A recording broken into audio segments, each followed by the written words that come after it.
LTO San Fernando, La Union. Balik serbisyo po matapos po ang pananalasa ni Bagyong Emong. Para sa detalye kasama natin Idol Neil Moyano.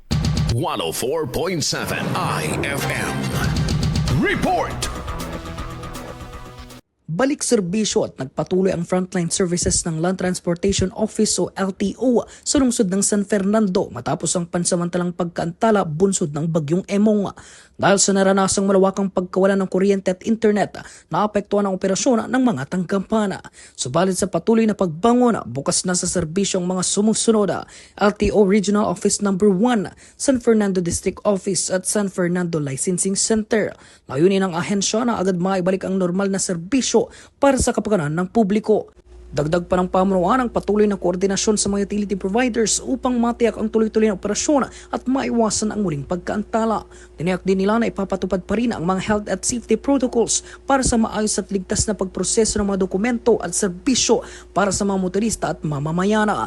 Kasama mo muna rito sa IFM News Dagupan, ito si Idol Neil Moyano, Tadak IFM.